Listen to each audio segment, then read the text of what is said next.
Muy buenas tardes, bienvenidos y bienvenidas a la mesa redonda Aportes a la Sostenibilidad. El día de hoy nos acompaña la doctora Emily Vargas Soto, la doctora Alejandra Rojas González, el doctor Gilbert Alvarado Barbosa y moderará el doctor Orlando Arrieta Orozco, decano de la Facultad de Ingeniería.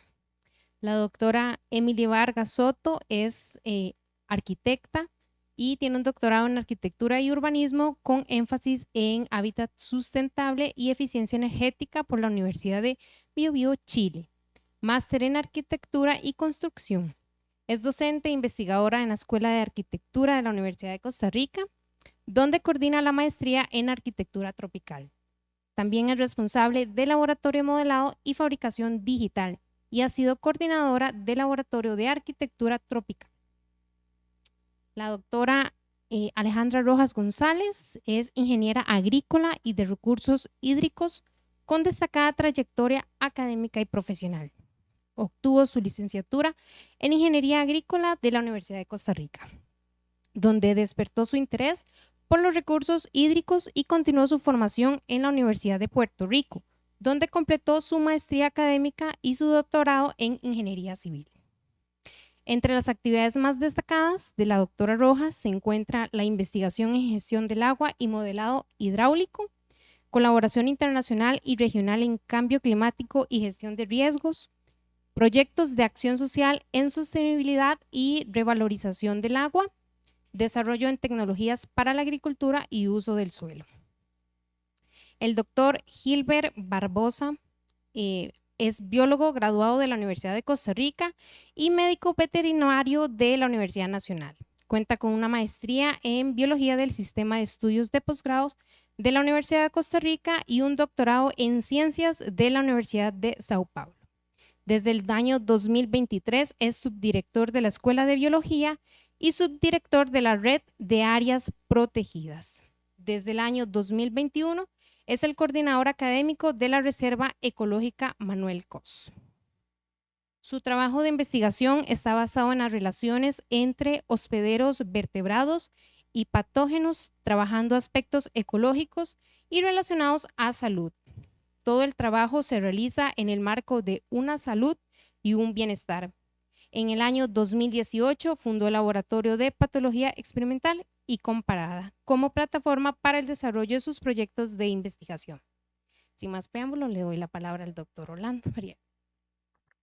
Muchas gracias. Muy buenas tardes tengan todos y todas las personas que nos acompañan en el mini auditorio y las que nos siguen por los medios digitales. Un saludo a doña Emily, doña Alejandra y don Gilbert y un agradecimiento por haber aceptado participar en esta mesa redonda. En esta mesa redonda que es actividad de clausura de la sexta edición de las jornadas de investigación de la Facultad de Ingeniería, que como se mencionó tienen el lema la ingeniería, la arquitectura y la computación en el mejoramiento de procesos y diseños orientados a la conservación del entorno.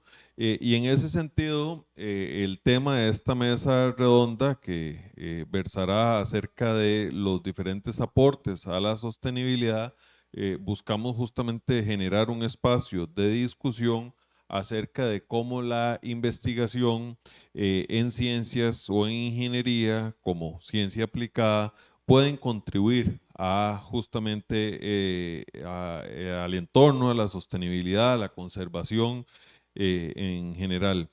En ese sentido, para abrir esta ronda de intervenciones, lanzaría la pregunta a las personas de la mesa redonda acerca de si nos pueden comentar acerca de los principales temas de investigación que desarrollan en sus respectivas líneas de trabajo, que son bastante diversas, ¿verdad? Doña Alejandra desde la Escuela de Ingeniería de Biosistemas, doña Emily desde la Escuela de Arquitectura y don Gilbert desde la Escuela de Biología.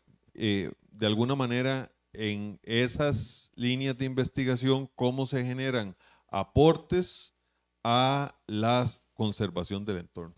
Doña Alejandra, si quiere, empezamos por usted. Bueno, muy buenas tardes a todos y a todas los presentes y también los que nos acompañan de forma virtual.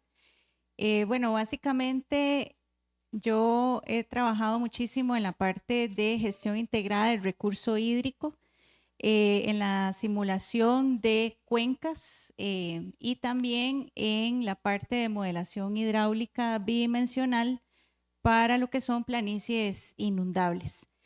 De la mano con esto, ha funcionado para lo que es la gestión del riesgo, porque digamos al poder evaluar esos ríos aplicando digamos técnicas avanzadas de ingeniería y de simulación o modelación, podemos predecir en qué áreas pueden estarse desarrollando estos eventos o estos impactos y poder calcular la amenaza que está en esas regiones, tanto para la infraestructura como también para las diferentes poblaciones que habitan en la misma.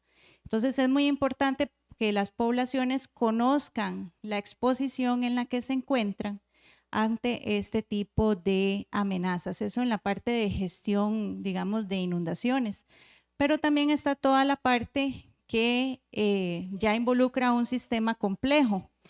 Y en esa área ya tenemos que ver la cuenca como esa integración de todos los sectores que se encuentran en ella, desde los sistemas de riego, el manejo en la parte incluso hídrica a nivel de suplir a las comunidades de agua, también la parte hidroeléctrica. Y un caso muy interesante aquí en Costa Rica es el sistema de riego o el distrito de riego Arenal Tempisque, que es un espacio físico muy interesante donde convergen todos estos escenarios, actores y demás, y se vuelve bastante complejo, ¿verdad? Porque tenemos que maximizar, optimizar el uso del agua para cada uno de estos sectores.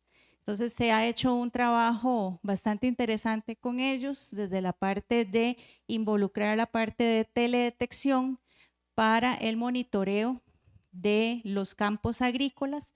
Hemos implementado un sistema de teledetección para la evapotranspiración real de los cultivos. De esta forma, en el sitio se puede conocer cuáles campos agrícolas están sobreirrigados o tienen déficit hídrico, si se está utilizando bien. Entonces, esa es una herramienta muy importante para poder visualizar en el tiempo cómo cada uno a nivel de finca, píxeles, etcétera, pueden ir gestionando el agua, y es una herramienta que le sirve a todo el sistema o al distrito de riego en la parte gerencial para poder hacer un uso más eficiente de la misma. Entonces, desde esos ámbitos, obviamente he incorporado mucho la parte de teledetección y sistemas de información geográfica, tanto de radar como de imágenes multiespectrales para generar diferentes índices y también para tipificar o diferenciar los diferentes tipos de cultivos. Y ahora, digamos, también se ha trabajado mucho con la humedad del suelo. Tenemos un chico ahora que ganó una beca con el PRIAS en el SENAT para justamente hacer uso del radar para poder cuantificar la humedad del suelo y con eso poder predecir lugares donde tienen estrés hídrico. Lo primero es ver si a partir del radar es posible determinar la humedad en el suelo, ¿verdad? Y también en esa línea lo que son planicies de inundación y también la diferenciación entre cada uno de los cultivos. Y la idea a mediano plazo es poder generar un sistema en el tiempo donde podamos ir monitoreando los cambios en las fincas dependiendo de los cambios que se vayan dando en los cultivos. Y eso es una herramienta muy útil para las municipalidades, para todos los gestores en general de una cuenca, que puedan estar evidenciando esos cambios de cobertura en el tiempo y cómo se van dando. También ya a nivel de cuenca o de gestión, todo lo que es la calidad y la cantidad del agua. He trabajado bastante con lo que son las azadas.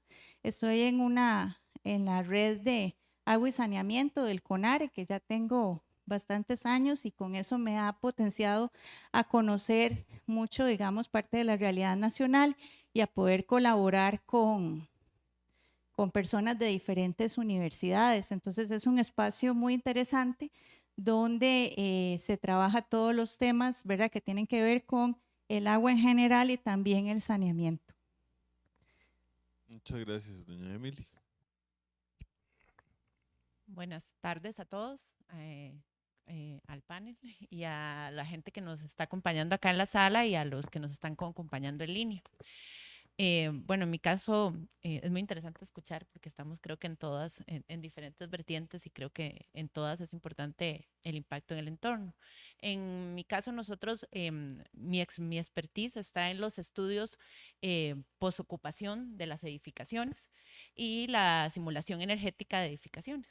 Entonces, en esa área, en realidad se han realizado varias investigaciones aplicadas dentro de la Escuela de Arquitectura, algunas con impacto social, que yo creo que luego lo vamos a conversar un poquito, donde se hace modelación digital de edificaciones para ver cómo se están comportando a nivel térmico y energético y cómo se están comportando con respecto al entorno actual, por ejemplo, que lo hemos hecho varias veces, y también se han hecho con escenarios futuros, pensando en el tema de cambio climático, y en escenarios pasados con reconstrucción histórica. Un poco lo que se ha conversado ahora en las jornadas de cómo reconstruir edificios históricos que han estado continuando a través del tiempo, entonces cómo se comportaban en el momento en el que fueron diseñados, cómo se están comportando en este momento y cómo se comportarán a futuro en el entorno en el que están inmersos.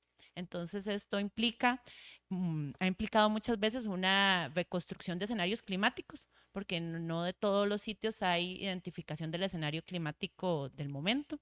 Entonces, a nivel histórico de archivo, se han recreado archivos meteorológicos históricos que no estaban, que no estaban a disponibilidad y por medio de ejercicios de interpolación se han generado nuevos archivos climáticos para hacer simulación energética y algunos son escenarios prospectivos de acuerdo a los índices del IPCC, digamos, para hacer escenarios futuros. Y con estos escenarios se ha hecho simulación de diferentes tipologías, especialmente tipologías arquitectónicas también, que se utilizan en viviendas de interés social, en edificios escolares, y se han hecho simulación de esas edificaciones y cómo es su comportamiento en diferentes zonas climáticas del país. Entonces, esta simulación de este tipo de edificaciones, que son, digamos, podemos decir que son edificaciones de construcción masiva en el país y de gran impacto porque están enfocadas en un alto nivel de la población que accede a ellos, especialmente viviendas de interés social y edificios escolares públicos.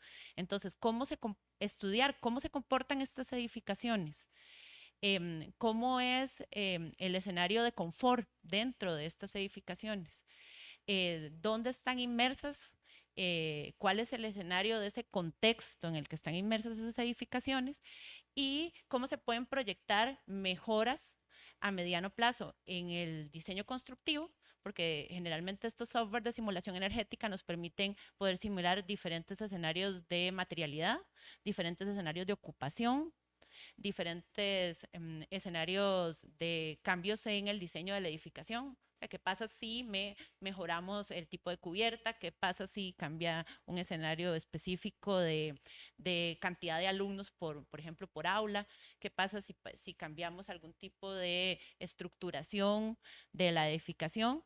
Y cómo esto podría mejorar aspectos con respecto, en nuestro caso, que generalmente son estrategias pasivas las que utilizan esas edificaciones a nivel de temperatura operativa de las edificaciones, o sea, cómo se están comportando durante el día y la noche y cómo los ocupantes están viviendo esos espacios y cómo podríamos mejorar si hacemos ciertos cambios, ¿verdad? Eso tiene un impacto social grande porque en realidad muchas veces haciendo pequeños cambios en ciertas estructuras de construcción masiva se podría mejorar mucho la calidad de uso, digamos, la calidad de confort de los ocupantes. Y la otra es que también se puede hacer optimización en aspectos de diseño, porque podemos optimizar el diseño de una edificación y ver cómo ésta se comporta energéticamente. Eso lo hemos hecho con casos internacionales donde donde hay diferencias térmicas importantes y donde sí es vital ver cuánta energía se consume para efectos de calefacción o aire acondicionado. Entonces, digamos, podemos hacer optimización y eso nos permite también ver cuáles estrategias de diseño pasivo pueden ser más efectivas para una zona de vida específica. Entonces, en parte eso es parte del trabajo fuerte que ha hecho también el laboratorio, o sea, no solo yo, sino varios profesionales que están en el laboratorio y varias investigaciones que están pendientes, o sea, en desarrollo en la escuela. Por ahí, digamos, creo que eso es lo que puede impactar más a nivel de este tema. Muchas gracias, don Gilbert. Primero que nada, muchísimas gracias y de verdad que súper agradecido con la Facultad de Ingeniería que organiza este tipo de espacios, porque no hay nada más bonito que sentirse el extraño en un lugar, ¿no? Y, y realmente eso es lo que es una universidad, o sea, crear ese conocimiento y hacer universal las cosas. Ojalá hubieran más espacios de este tipo. Yo pues, los traslado a hablar de entes orgánicos. Yo trabajo con animales, claramente. Yo soy biología y medicina veterinaria y pues trabajamos directamente con especies que están en peligro crítico o algún peligro de desaparecer. Les puedo contar varias historias. Creo que la historia que mejor podría contarles sería la de las ranas, la de los anfibios. Los anfibios sufrieron un colapso prácticamente a nivel mundial en los 90s, al punto de que desaparecieron muchísimas especies. Nuestro país, Costa Rica, lastimosamente se convierte en uno de esos países que siempre se menciona cuando se habla de que desaparecen especies. Y yo estoy seguro que todos ustedes o muchos de ustedes han escuchado hablar del sapo dorado allá en Monteverde, que hizo icónica esa tierra en los 80s y la hizo icónica por reportajes muy famosos que salieron en Nagio principalmente y por la gente que llegó ahí y comenzó a desarrollar este modelo de ecoturismo. Hoy día es una de las mecas del ecoturismo a nivel mundial. La gente viene a Costa Rica a ver este tipo de lugares. Entonces, junto con el sapo dorado desaparecieron un conjunto de especies aquí en los 90 que prácticamente dejaron de verse. Yo no estaba en los 90s en la universidad. Me hubiera encantado, mi tutor sí estaba, o mi orientador que se pensionó hace 3 años sí estaba, y yo retomé la historia en el 2000, cuando algunas de estas especies que pensamos que ya no se iban a volver a ver nunca más, comienzan a reaparecer. Entonces a partir de ahí empezamos a construir esta historia y a trabajar con estas poblaciones de animales que comienzan a reaparecer. Una de las hipótesis que teníamos o con las que se trabaja es que es a partir de una enfermedad que muchas de estas poblaciones desaparecen. Entonces, comenzamos a darnos cuenta y a identificar estas poblaciones alrededor del país. Ahora, lo más extraño era que estas poblaciones desaparecían en lugares que estaban protegidos. O sea, lo que en Costa Rica nosotros decimos es la excelencia de la conservación. Tenemos nuestras áreas protegidas y ahí todo está bien. Bueno, no todo está bien en estos sitios. Estas poblaciones de ranas desaparecían de estos sitios pristinos y ni siquiera en las orillas de estos sitios, allá en el centro donde hay que caminar un día entero, donde hay que caminar 12, 14 horas para poder llegar a verlas. Entonces empezamos a identificar estas especies, trabajamos con las enfermedades de ellas y actualmente ya tenemos un programa bien establecido en el caso de los anfibios, donde tenemos diferentes especies en el país que estamos monitoreando, cada una con su respectiva historia. Estamos trabajando en Guanacaste con una especie que se llama Craguastorrhanoides, que también está sufriendo lo del cambio climático montones porque, sufrió lo de la enfermedad, desapareció todo su rango altitudinal, nos queda en el Parque Nacional Santa Rosa como un refugio, que eso da origen a una de las teorías de refugio de enfermedades, porque la temperatura ahí es mayor y no es óptima para el desarrollo del patógeno que nosotros asumimos que es el que afectó todo el resto de la población. Pero tenemos huracanes actualmente atravesando el país de costa a costa, que fue lo que sucedió con el huracán Otto, y entonces nos cambia toda la parte hidrológica del sitio, varió. Y entonces de las 5 poblaciones que teníamos asociadas a quebradas, de esas 3 quebradas se nos fueron, nos quedaron 2. Entonces hay que hacer ahora algo. Tenemos otra especie, Litobates vivicarius, donde hay una presión enorme sobre el Parque Nacional del Agua, por el uso del agua precisamente. De hecho, el tema del agua es un tema con el que siempre he estado muy relacionado. y empiezan a desaparecer muchísimos de los sitios reproductivos por parte del ser humano, porque drenan las lagunas, porque es una laguna mucho mejor y económicamente más rentable tenerla sembrada que esté llena ahí de agua. Y después nos viene también la parte natural, donde tenemos un derrumbe creo que el año pasado, hace 2 años, donde se fue una cantidad de terreno impresionante en el centro de este parque nacional, que era donde nosotros acampábamos y teníamos una población marcada para ver la estructura poblacional de estos animales. Tenemos otra historia también súper bonita con Atelopus varios, que es otra especie que está en el sur, que son estos sapos arlequines o sapos, esto siempre es más bonito presentarlo con fotos, estos sapos que son manchados con manchas anaranjadas y amarillas, clásicos de las fotografías. Y este animal también está distribuido en toda la parte alta de nuestro país y desaparece prácticamente, y tenemos ahora algunas poblaciones pequeñas en el sur. Entonces también estamos haciendo estudios de estado de ecología, de estado de salud de estos animales. Entonces estamos como repartidos ahí con diferentes animales. Otra rana insigne de la zona de los cafetales, allá en la zona de Los Santos. Entonces también vamos a la zona de Los Santos a trabajar con anfibios. Entonces, trabajamos con enfermedades, no solamente está el hongo, trabajamos también con virus, trabajamos con otros patógenos que afectan las ranas, y tenemos que hacer algo, porque antes desaparecían, no sabíamos, pero ahora sí tenemos que hacer algo. Entonces, trabajamos en implementar estrategias de conservación, tanto en sitio como fuera del sitio. Entonces, en el laboratorio hemos tenido instalado toda una maquinaria de sobrevivencia de bichos, que ahora más adelante les cuento cómo hemos trabajado con arquitectos y con ingenieros para poder resolver esto. Por eso me encanta poder estar aquí. Y pues un poco eso. También trabajamos con otras especies de animales que tal vez no estén tan en peligro, pero que sí representan un problema para la salud pública, el traslado de patógenos en esta interfase que hay de vida silvestre, animales domésticos y animales productivos. Eso es un poco, ahí después podemos conversar un poquito más. Perfecto, muchas gracias. Justamente ligado a varias de las cosas que han comentado, ¿cómo han logrado conformar los grupos con personas investigadoras de diferentes áreas? Porque los temas que han expuesto resultan ser muy multi-inter y puede ser que hasta transdisciplinarios, ¿verdad? O cómo se han incorporado al sector externo de la sociedad y en esa misma línea, cómo se ha proyectado el resultado de la investigación que se hace hacia la sociedad, ¿verdad? Porque, por ejemplo, doña Alejandra antes comentaba, y para seguir en el turno de la palabra, del comité que participa en CONARE, ¿verdad? Y entonces, en ese sentido, fijo, conoce personas y trabaja con personas, o por lo menos en ese espacio va a discutir con personas en torno al tema del agua de las otras 4 universidades públicas, ¿verdad? O, por ejemplo, si hablamos del sector externo, seguro que el mapeo que se hace de las zonas inundables y la gestión del riesgo puede impactar directamente con temas o que pueden ser del interés de temas de aseguradoras, ¿verdad? O de municipalidades y demás, ¿verdad? Entonces, ¿cómo en el caso suyo, doña Alejandra, para continuar el mismo orden, ha podido conformar entre ese grupo de profesiones, digamos, de diversas disciplinas, la relación con el sector externo, tanto en la dirección de recabar insumos como de proyectar los resultados? Sí, muchas gracias. Es muy interesante.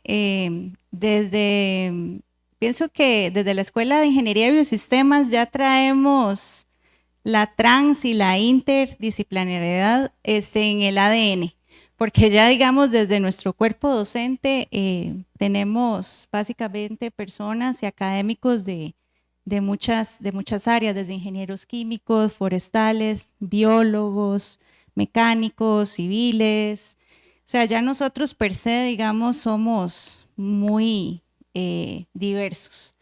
Y entonces también el tema del agua per se es un tema también que atrae a muchos sectores, ¿verdad? Y también a muchos diferentes líneas o parte académica. Entonces, por ejemplo, desde la CAS CONARE, ahí he tenido el placer de conocer a muchísima gente y en todos los ámbitos académicos, ¿verdad? Que se tiene y también con las comunidades.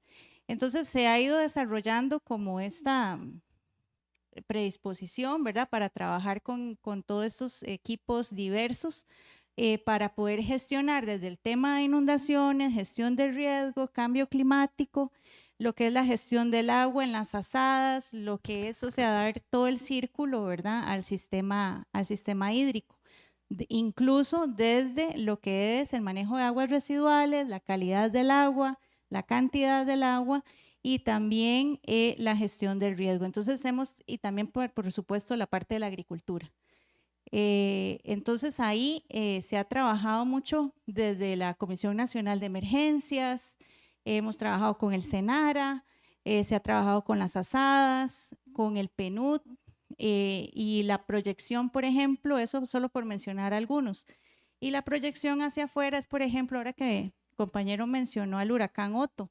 Después del huracán Otto, que ocasionó grandes desastres en el río Zapote, ¿verdad? En la zona de Upala, resulta que se desarrolló un proyecto del PNUD para lo que era sistemas de alerta temprana y todo lo que es la organización comunal y cantonal para poder hacer frente a este tipo de emergencias. Y nosotros, como estábamos trabajando en ese tema, entonces entramos con la Comisión Nacional de Emergencias para facilitarles los mapas de amenaza utilizando todas estas herramientas porque se levantó topografía nueva, se hicieron modelaciones hidrológicas, hidráulicas, ya con un alto nivel de detalle. Entonces fuimos a muchos talleres para justamente presentar esos resultados a la comunidad, que las comunidades los validen y puedan tener insumos desde la parte, digamos, científica que sean válidos para, o sea, los validamos básicamente que en conjunto para que les sirva a ellos para poder saber en qué situación se encuentran y poder gestionar el riesgo de una mejor forma. Recientemente, ahora también estamos con otro proyecto con la OET y el PNUD para lo de la cuenca binacional del río Zixaola y también ahí estamos haciendo todo un análisis de inundaciones porque a futuro lo que se quiere o lo que se desea es hacer un sistema de alerta temprana. Entonces ahí también hacemos una evolución a lo que son las comunidades y básicamente en todos los proyectos que se desarrollan, ya sea desde las asadas, aguas residuales,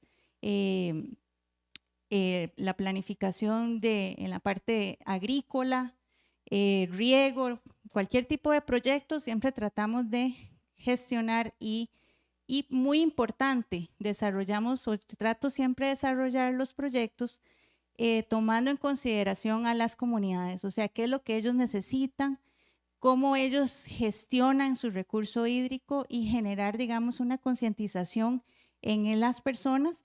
Y es muy interesante porque uno obtiene insumos súper importantes y muy ricos para poder entender el sistema, ¿verdad? O el ámbito en el que ellos se están desarrollando.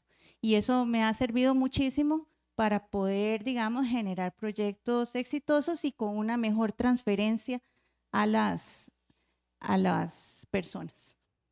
Súper interesante y definitivamente me imagino que como los proyectos o las investigaciones que hacen los tres, y la componente de acción social o de esa proyección resulta trascendental. Y ligado esto con lo que antes comentaba Emily, de, por ejemplo, y volviendo al tema, digamos, de la multidisciplinaridad de las personas que participan en estas investigaciones, pues el tema de edificaciones incluye mucho el tema materiales, ¿verdad? Y cómo esto, lo que Emily mencionaba antes de los escenarios climáticos, que un poco me generó la duda acerca de los datos, porque no sé si era que los datos no estaban disponibles o los datos no estaban sistematizados, ¿verdad?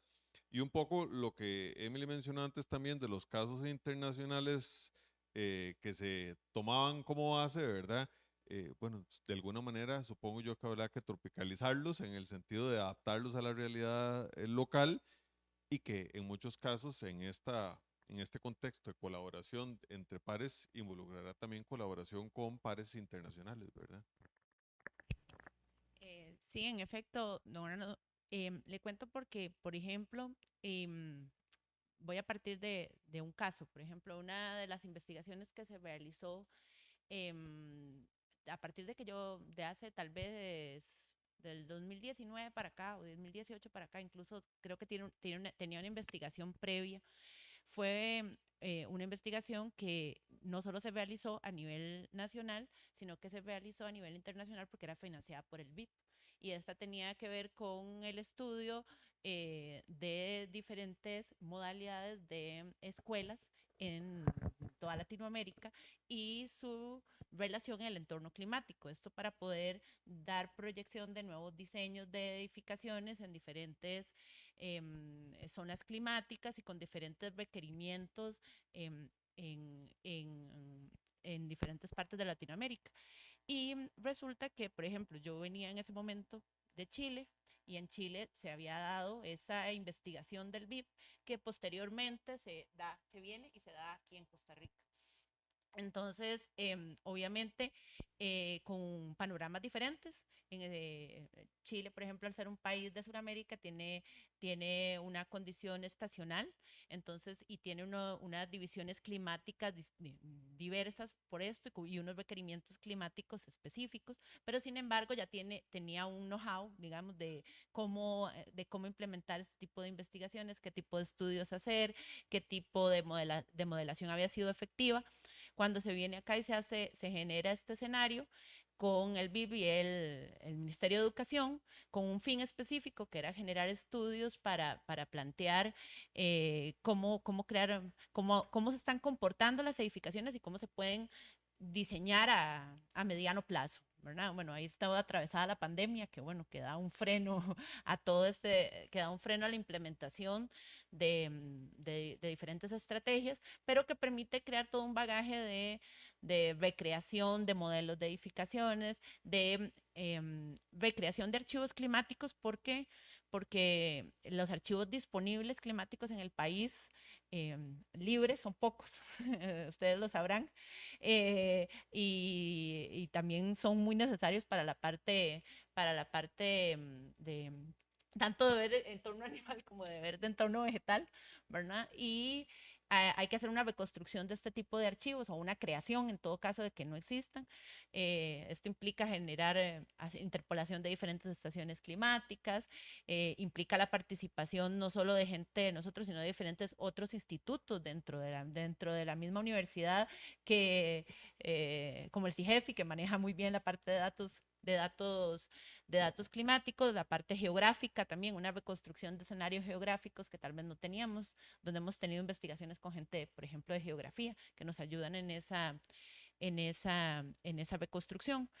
Y además esto lo que ha permitido es que como se trabajan temas comunes, como por ejemplo el estudio de las edificaciones escolares, participemos en otras redes de Latinoamérica que han continuado esa temática. ¿Por qué? Porque esa temática está asociada, por ejemplo, a la evaluación de la pobreza energética en Latinoamérica. Y entonces, en ese bagaje, Costa Rica también tiene que hacer un aporte sobre el comportamiento energético del país y de las edificaciones y cómo eso puede aportar. Y ahí hay profesionales, obviamente no solo de arquitectura, sino obviamente de ingeniería, de otras áreas que también tienen que ver con la parte de ciencias sociales, porque se hace mucho en el estudio postocupación, se hace mucha evaluación de las condiciones internas de los ocupantes. Y esto implica hacer una serie de encuestas y de levantamiento de información que muchas veces tiene que ver con la parte sociológica y cultural. O sea, muchas veces como la gente percibe un espacio, no es como nosotros lo medimos científicamente hablando. Entonces, esto también implica hacer una correlación del modelo científico simulado versus la ocupación real, ¿verdad? O la condición real. Entonces, se hacen diferentes escenarios prospectivos bajo esas condiciones. Perfecto, muchas gracias. Qué difícil hacer investigación cuando no se tienen datos, ¿verdad? Y qué difícil cuando se tienen datos y viene un derrumbe y se lleva y cambia el escenario, lo cual dificulta la trazabilidad de los datos o la correlación de esos datos, ¿verdad? Don Gilbert, Y exactamente, y me dejó usted con la duda que nos exponga justamente en esta ronda un poco más lo que mencionó antes de los trabajos que había hecho con personas de ingeniería y arquitectura, ¿verdad? Pues, sí, bueno, la ventaja de trabajar con conservación y con costarricenses es que el costarricense es sensible al tema, ¿no? Y cuando trabajas con animales que están en peligro crítico y vos le decís, bueno, es que de nuestro trabajo está dependiendo si esta población sigue existiendo y eso depende, si, o sea, y de esta población depende si la especie sigue existiendo, la gente lo toma como, pucha, o sea, como ayuda. O sea, el tico tiene eso, es intrínseco. Y yo creo que el ser humano en general, ¿no? Yo creo que en el fondo todos sabemos que el asunto no está bien en términos de biodiversidad, en términos de planetarios, en términos de que hemos excedido por mucho los límites que nuestro planeta tiene. Yo creo que todos somos de alguna forma conscientes de esos y sabemos que el tema de biodiversidad es uno de esos límites que hemos sobrepasado por mucho y sabemos que las especies están desapareciendo a un ritmo mucho más acelerado de lo que consideraríamos son los procesos normales. Entonces, no es tan complejo obtener colaboración. Y en realidad, cuando uno trabaja en estos temas, eh, es interesante ver la reacción de las personas y cómo quieren colaborar. Siempre existe ese espíritu de cómo me uno, cómo puedo aportar para poder sacar esto adelante. Todo el tema de conservación de parques nacionales, de asadas, de comunidades alrededor de estas áreas protegidas, es tema o sea, de gente que cree que eso es lo correcto. O sea, a nadie le están pagando, gente que dona su tiempo para organizarse y para hacer que las cosas funcionen. Y pues ha sido muy bonito. En realidad, yo siempre he dicho que lo más bonito de hacer ciencia o de trabajar con ciencia es que la ciencia es comunitaria. No hay forma de hacer ciencia individual actualmente. O sea, siempre se hace en comunidad. Y la ciencia está diseñada para que se haga en comunidad, porque además eso es lo que va comprobando que si las cosas se están haciendo. Para eso publicamos, para que otros verifiquen si lo que estamos haciendo es lo correcto. Si no, no hay forma no tiene sentido esto, ¿no? La repetibilidad es uno de las bases de la ciencia. Entonces, al ser comunitaria, pues uno automáticamente empieza a tener contacto con mucha gente y uno siempre sabe cómo comienza, pero no sabe cómo va a terminar. Y normalmente termina mucho mejor de cómo se comienza, porque termina mucho más enriquecido, o sea, termina aprendiendo muchísimo. Yo disfruto muchísimo trabajando, entre más diferente sea la disciplina en la que yo estoy, para mí es mejor. O sea, yo por mi naturaleza que he trabajado como en biología, ciencia básica, y ciencias de la salud con medicina veterinaria. Esos dos campos tienen muchas similitudes, comparten muchas cosas, pero por ejemplo, esta semana tuvimos en la Escuela de Biología una charla de un artista que hace ilustración científica y fue una cosa fascinante, o sea, lo disfrutamos muchísimo. Una de las estrategias para poder hacer conservación es utilizar herramientas ex situ, que llamamos nosotros. Eso quiere decir hacer uso de estrategias que se hacen fuera del lugar donde están los bichos que están en problemas. Entonces eso implica un laboratorio. Entonces dentro del laboratorio, una de nuestras líneas de trabajo es la del bienestar animal. O sea, nosotros tenemos que garantizar que los animales que vamos a tener en estos espacios van a tener absolutamente todas las condiciones. Entonces, una de las condiciones que tenemos que manejar es temperaturas. Yo nunca me había imaginado que enfriar un cuarto fuera tan difícil hasta que conocí a los ingenieros. O sea, fue una cosa tremenda. O sea, básicamente me paralizaron el proyecto 2 o 3 meses mientras hacían no sé cuántos cálculos para ver no sé cuántas unidades de poder, no sé cómo le llaman ustedes, necesitaba aquello, cuál sistema necesitaba, porque además cosas que yo nunca había como visualizado de que el cuarto tiene que tener la misma temperatura en cualquiera de las esquinas, que tiene que enfriarse de manera homogénea y además hay que sostener eso y garantizar que eso va a estar así durante todo el tiempo. Eso para mí fue como, pucha, entonces entra un equipo, de hecho, de 2 o 3 profesores que empiezan a hacer con sus estudiantes y fue todo un proyecto para ellos, ver cómo enfriábamos los espacios de los macrorecintos. Y después entrábamos a los microrecintos, que son los espacios pequeños donde tenemos los animales. Entonces, dentro de esos espacios, ¿cómo se iba a garantizar, por ejemplo, la dispersión de agua, la aspersión de agua a todos esos espacios de una forma homogénea? ¿Cómo se iba a garantizar la calidad del agua, cómo iba a correr el agua, cómo se iba a drenar el agua, de qué diámetro eran los tubos. Toda esa cuestión era un mundo completo, distinto a yo allá en la montaña, en el río, con los bichos. O sea, y el asunto, si nos lo queremos tomar en serio, pues hay que llamar a la gente que sabe. O sea, es que es así de simple. O sea, nosotros no nos podemos poner a inventar. Después con los de arquitectura fue fascinante porque nosotros teníamos las ideas de que el recinto tiene que tener 3 niveles de agua, que la plataforma tiene que ser esto, que tal porcentaje, que los refugios se pueden hacer todo esto. Y los arquitectos llegan y nos ponen todo en un diagrama. Entonces ya era mucho más sencillo el asunto. Y además nos empiezan a hacer sugerencias, como mira, es mejor si ponemos esto aquí, allá, las personas.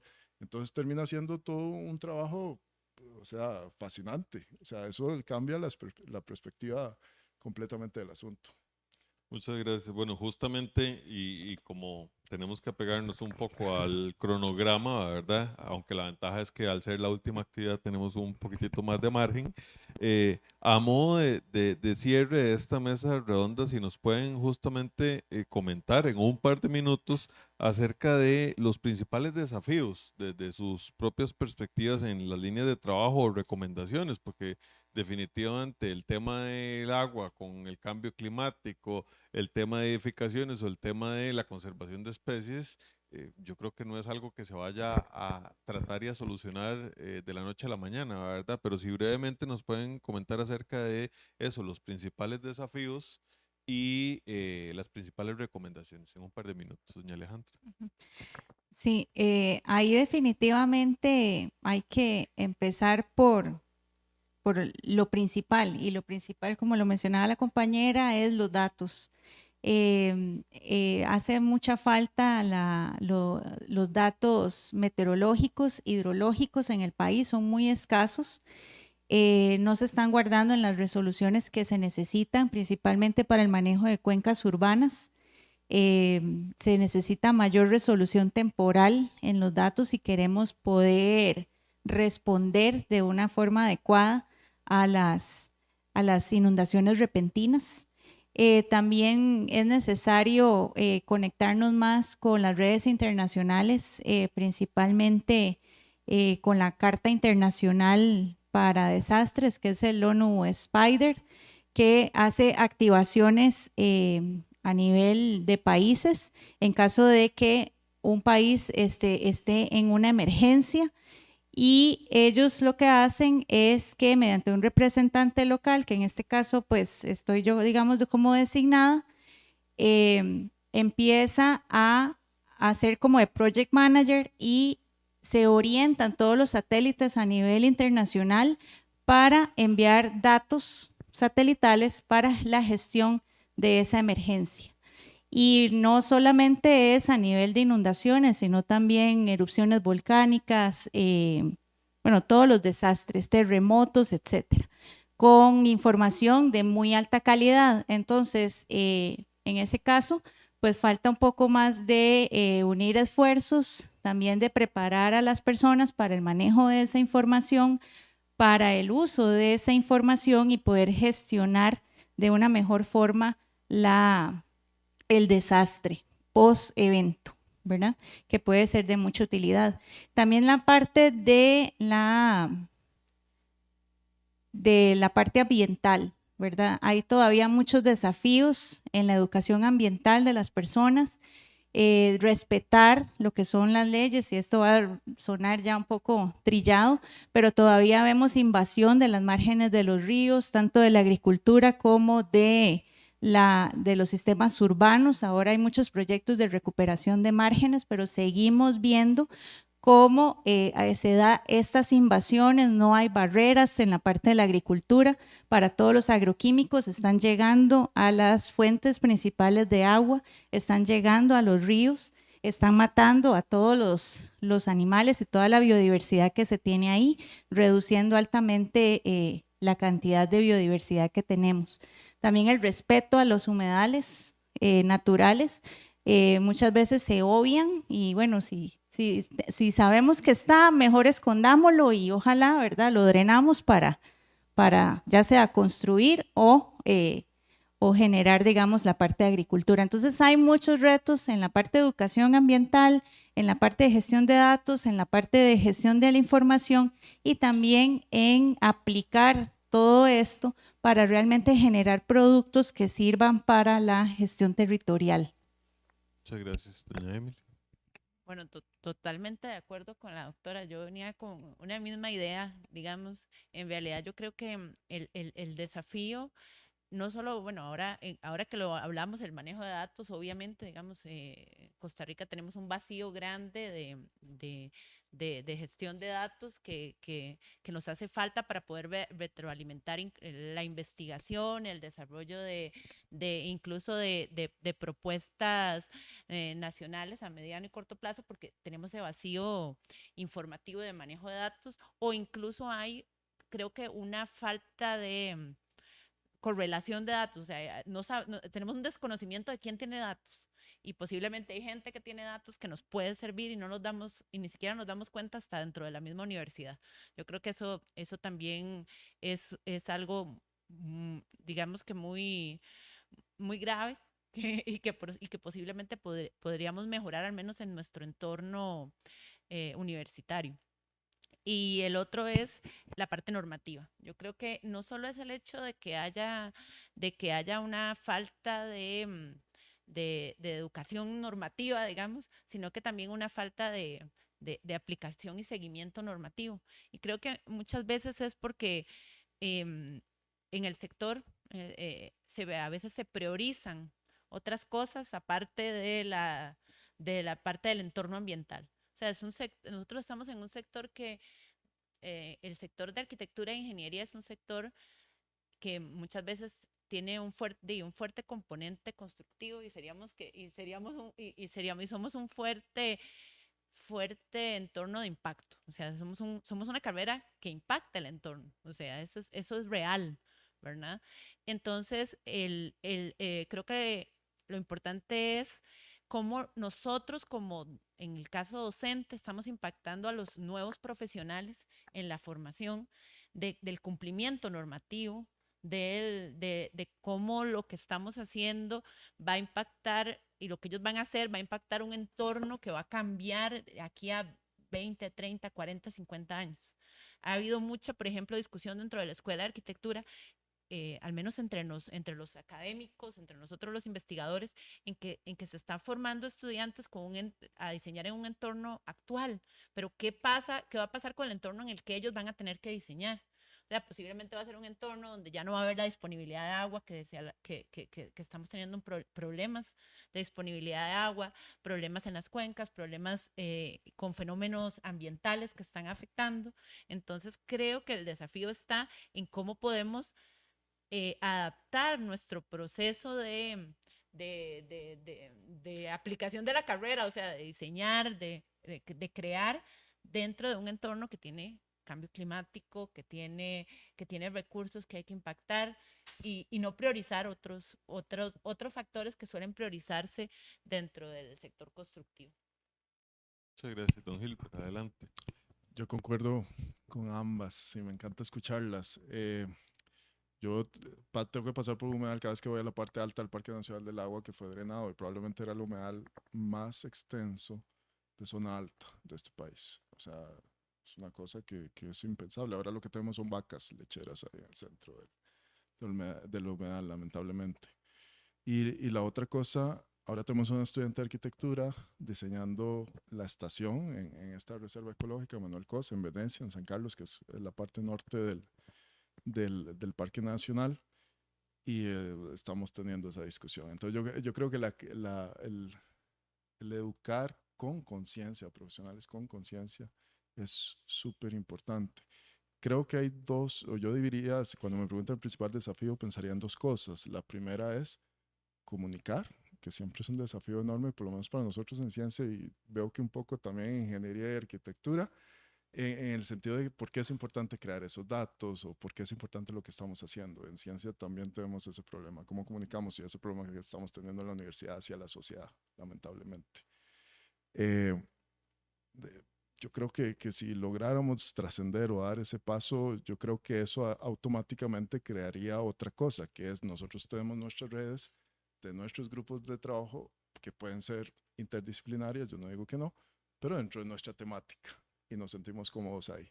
Entonces, creo que uno de los principales desafíos o el mayor desafío que tenemos es crear esa telaraña, o sea, una red de redes donde ya nos crucemos. Por ejemplo, hoy a mí me encantaría sentarme a hablar con doña Alejandra y llevármela para el Parque El Agua y vea toda la problemática que tenemos de cuencas y veo mangueras salir por todo lado de aquí hacia la agricultura cada vez que ingreso al bosque. Acepto la invitación. Pues bienvenida. Cada vez que ingresamos hay mangueras nuevas que están saliendo y un uso desmedido del agua sin ningún tipo, bueno, plaguicidas. Tenemos un proyecto donde hay muestreadores pasivos en el Parque Nacional en este momento midiendo todo lo que nos cae de las extensiones del norte de Piñeras. Entonces yo creo que yo resumiría, no voy a hablar mucho, tengo problemas para hablar, en dos puntos, comunicación y en crear esa telaraña, red de redes. Muchas gracias. Bueno, yo creo que a modo de resumen y que implican retos para nuestras respectivas áreas está en cómo hacer investigación teniendo la información relevante, los datos, ¿verdad? A veces decimos que el exceso de los datos también nos genera un problema para cómo gestionarlos, pero es un problema yo creo que más fácil, ¿verdad?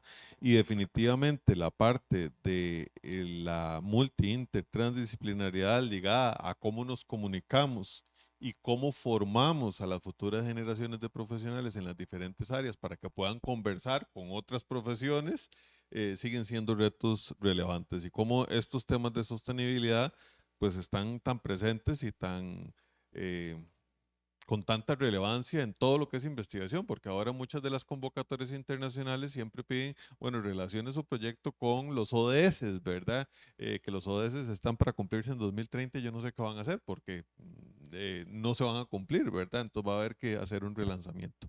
Pero bueno, retos importantes, ¿verdad? Agradecerles mucho a doña Alejandra, a doña Emily y a don Gilbert la participación en esta mesa redonda. Yo les pediría que les demos un aplauso. Muchas gracias por atender la mesa redonda y pasaríamos con la clausura.